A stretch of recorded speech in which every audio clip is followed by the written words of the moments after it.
An ambush. That's what the Richland County Sheriff is calling that deadly officer-involved shooting in Florence. Police are now able to close the case, but they say it is not entirely what they wanted. ABC 15's Andrew James is live for us in North Myrtle Beach tonight, just feet away from where that body was found. We've got some breaking news out of Laurinburg right now. We just got a text message and email from ABC 15's Tanya Brown letting us know that a neighbor there in Laurinburg did hear gunshots. Council members told me after executive session that they were unable to release those results. Now, I'm going to reference my notes here a little bit for you because I want to make sure I get the wording just perfect for you on this. Now, nobody's hurt in that wreck, but that county car totaled. Let's park it here and go ahead and take a look at the view from the trooper's dash cam video. There's nothing wrong with a 5-gallon bucket with a trash bag in it to take out back if you need to go. Randy is resourceful. We've got Roger here. We're joined right now by my good friend Julie Roy. Julie is the Chief of Strategic Communications and Community Affairs at the South Carolina DMV. I have so many questions about this. We've watched this storm really come in from North Carolina. It has been creepy to watch what they're getting hit with, just knowing there's the word again. I know we keep saying it. Okay, so I've got Patty Taylor over here on my Facebook page, and she says it's Caramel, which hurts me to say. The A is silent. On what planet is an A silent? I don't know. That makes me want to punch someone in the face. I'm sorry, it does. That's so rude. You get ready in the morning, right? Right, even if that means showering naked in the middle of the street from a fountain created by a broken water line. No, not that. We don't have to go that far. Not that. We don't go that far. Well, it did happen. Yeah, I feel the pain. We are working for you to find the lowest gas prices in our area, so we're going to do a little game show action right here. Now, those little bubbles right there, I can't click on those because they have a little bit of an inappropriate term on there, but that person really is unhappy in this backup like so many of you. Air temperatures, the wind chill makes it feel even colder. ABC 15's Madeline Montgomery is live for us in Conway tonight. You see that's 39 right here in Conway, and that is 60 degrees warmer here. When trying to stuff a Yukon, what constitutes stuffed? Is it up to here, up to here? Is it so we can't close the trunk? We're going to find out in just a few minutes, folks. Stick with us.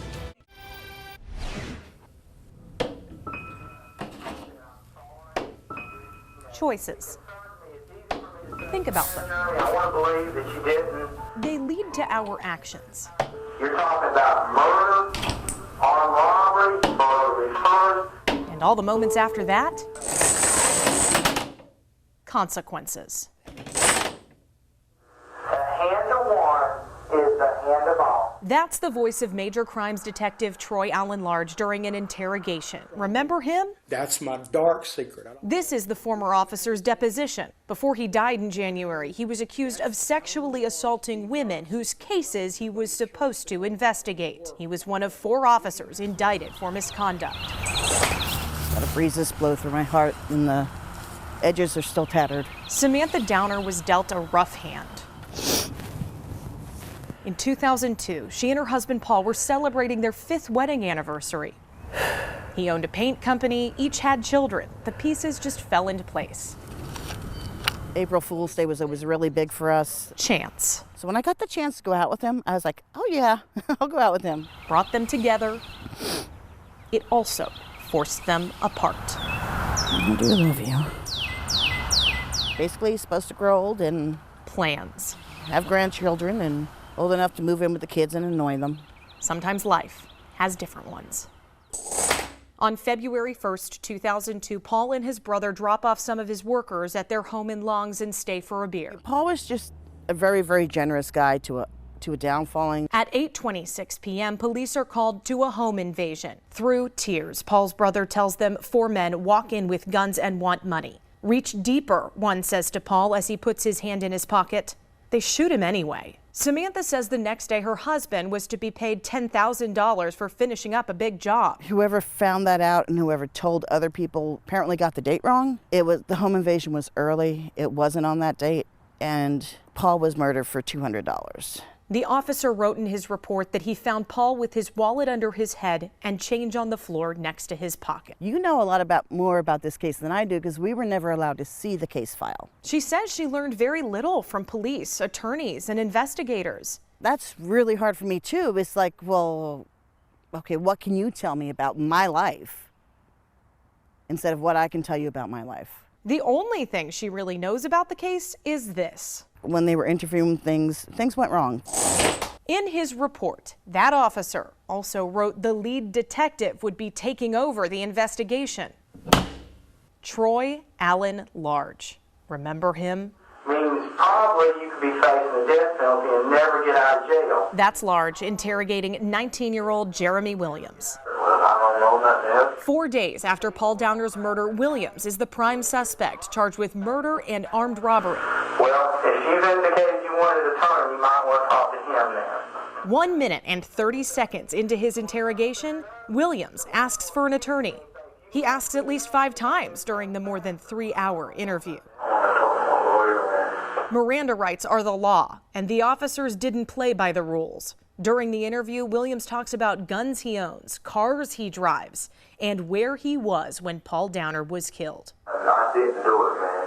He never confesses to the crime, but cannot account for an hour and a half of his day during the time of the murder. 4 officers, including Large, are suspended for 1 week for botching that interrogation. Large's letter of suspension reads, quote, "Failure to ensure the application of these rights has severely jeopardized the potential success of a homicide investigation."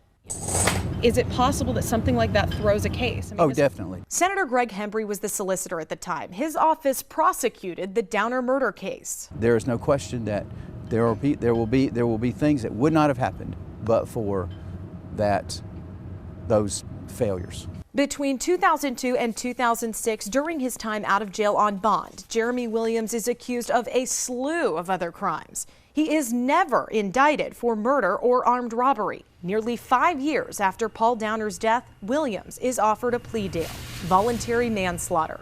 He spends less than 10 years in prison, free, in December of 2015. August 11, 2016. It's 3 a.m. and police are called to a home in Longs. The children who live there say several men broke in and they had a gun. The report shows a 16-year-old was raped during that home invasion. A 34-year-old is charged for the crime. Take a guess. Jeremy Williams. They were not doing work. You know, that's the thing. It's not like they were going out and making stuff up and manufacturing evidence to try to catch people. They were going the other direction. They were trying not to catch people. Nobody else was ever charged for the crime that killed Paul Downer. Makes you wonder, are there other guilty people still free to commit more crimes? It's inevitable. I mean, there's no question. Now the solicitor's office is getting calls and letters from inmates claiming their cases were mishandled. I think there is certainly a possibility that there could be some cases that get challenged again. Meaning tax dollars used, time invested, and victims' family members reliving their pain. It's not just me. It's all of the families. You know whose cases were mishandled. Pull them out. Make those the first ones you pull out. Samantha was reluctant to do this interview. She toyed with it for months before realizing she might have some power over how police played their next move. I know it can be like another black eye to them because of what had happened, but black eyes heal. Paul is never going to heal. Choices. Consequences. What's happened recently might not have happened.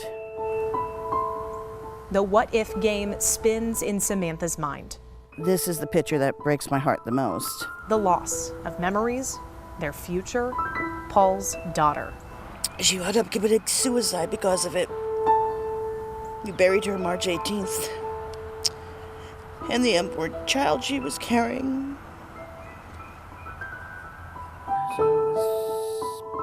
A tough hand. At times, it can take only a moment to see the impact our actions have. Hey, Paul, you have no idea how much I hope this helps. Other times, it can take decades to feel the full effect. You got one attorney. You better go get you a good one. But sometimes things don't go as planned. But you're gonna find your better. It's just the way the dominoes fall.